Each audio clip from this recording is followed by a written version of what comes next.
एक साथ भये पर 16,100 एक ही मंडप में एक ही मुहूर्त में हुए। परीक्षित बोले महाराज ये तो जरूर सुनाओ, 16,000 लड़कियां कहाँ मिल गई एक साथ द्वारकाधीश को?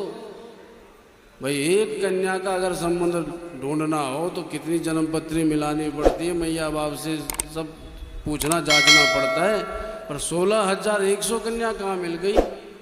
तब सुखदेव महाप्रभु कहते हैं ध्यान से सुनो। एक भौमासुर नाम का दैत्य था जो राजा बनकर के प्रकट हुआ था इस जन्म में। उसको एक खतरनाक बीमारी लग गई कि विवाह लोग एक कन्या से करना चाहते हैं, पर इसने 16,100 कन्याओं से विवाह करने का संकल्प किया कि 16,100 कन्याओं से विवाह करूंगा, पहले कैद कर लूंगा, फिर एक साथ एक ही दिन में सबसे विवाह होगा। तो ये सारी राजकुमारियों को अपहृत करके अपने जेल खाने में डाल देता, बंदी बना लेता। नरकासुर ने इतना आतंक मचाया, देखो इस भौमासुर का नाम नरकासुर भी था, इतना आतंक मचाया कि देवराज इंद्र रोकने आए तो इंद्र से भी लड़ पड़ा, और इंद्र की माता अदिति के कुंडल छीन लिए, वरुण देवता आए तो उसका छत्र छीन लिया, सबका पराभव करके भागा।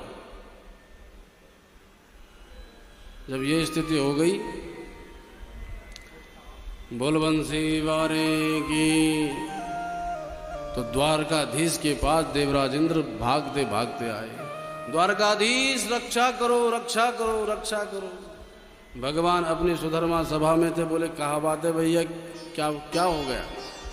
बोले क्या बताऊं, आजकल इस आतंकवादी भौमासुर ने ऐसा आतंक मचाया है कि वरुण देवता परेशान, मैं परेशान, और 16,100 कन्याओं को बंदी बनाया है, अब उनसे विवाह करने की तैयारी कर रहा है।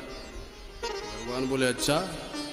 बोले देखो छत्र कुंडल की बात तो दूर की रही, पर ये कन्याओं को बंदी बनाने का, अरे कन्याएं तो सबसे प्रिय होनी चाहिए,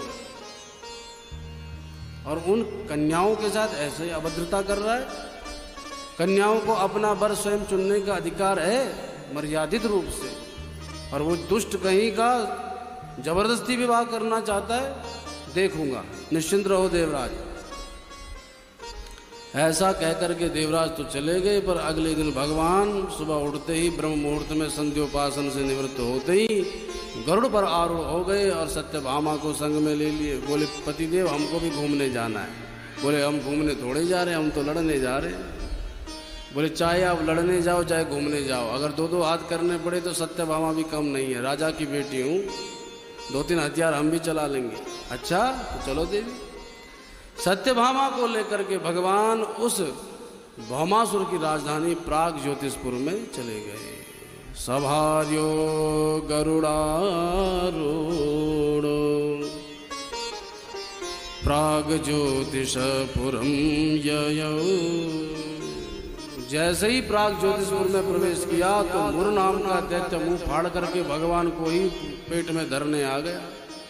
इसके 5 सिर थे, इसलिए बड़ा अहंकारी था कि शिवजी पंचानन, तो हम भी कम थोड़ी हैं शिवजी से किसी मामले में, तो अपने आप को ही बड़ा पहलवान समझता था।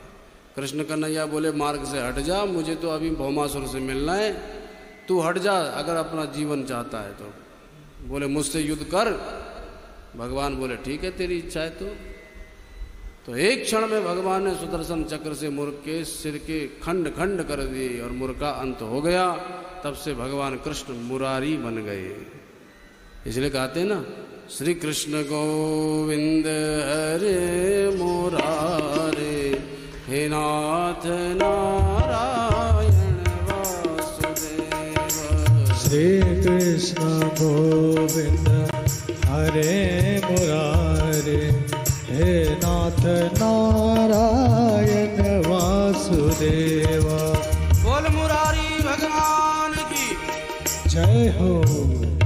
अंत किया मुर का, मुरारी बन गए। देवताओं ने दुंदुबियां बजाई। उस दुंदुबी के स्वर को सुन करके भौमासुर हाथी पर चढ़ करके बाहर चला आया। भगवान ने उस हाथी पर चढ़े हुए भौमासुर का भी सुदर्शन चक्र से अंत कर दिया, सर धड़ से अलग कर दिया।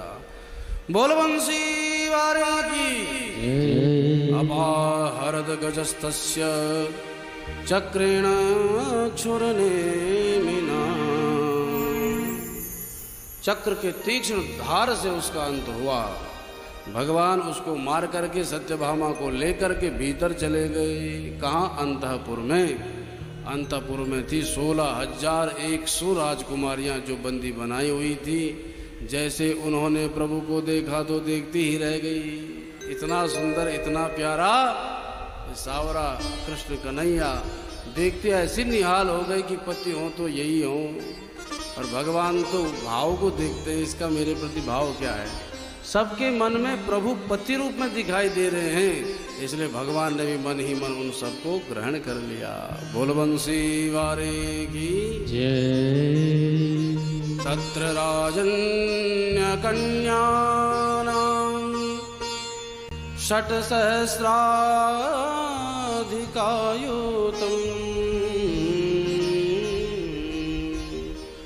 भौमाहृतानां विक्रम्य राजभ्यो ददृशे हरिः।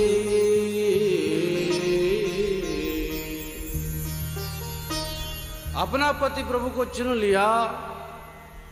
भगवान बोले, देवियों ये क्या आंखें गाड़ गाड़ के देख रही हो, क्या बात है? देवियां बोली, प्रभु अब कहाँ जाएं, इसने अपहरण कर लिया है। अगर घर भी जाती हैं तो भी कोई हमें अपनाने वाला नहीं, न तो पितृकुल से न तो कोई और। क्योंकि सब सोचेंगे इतने दिनों तक भौमासुर के साथ रही हैं तो न जाने कहीं उसने उपभोग तो नहीं किया है, कहीं विवाह तो नहीं किया है, कौन अपनाना चाहेगा हमको। और हे ठाकुर जी, हम आपके चरणों में हैं, अपनाएंगे तो ठीक, नहीं अपनाएंगे तो प्राण त्याग देंगे। भगवान बोले, प्राण त्यागने की बिल्कुल ज़रूरत नहीं। अगर तुम ये चाहती हो कि मैं तुम्हें अपनाऊं तो चलो अभी। तो 16,100 की फौज लेकर के भगवान द्वारका में चले गए। बोलो द्वारकाधीश भगवान की। और एक मुहूर्त में 16,100 रानियां और पति केवल एक कृष्ण कन्हैया। ऐसे विवाह हुआ हमारे द्वारकाधीश का। बोलो द्वारकाधीश भगवान की।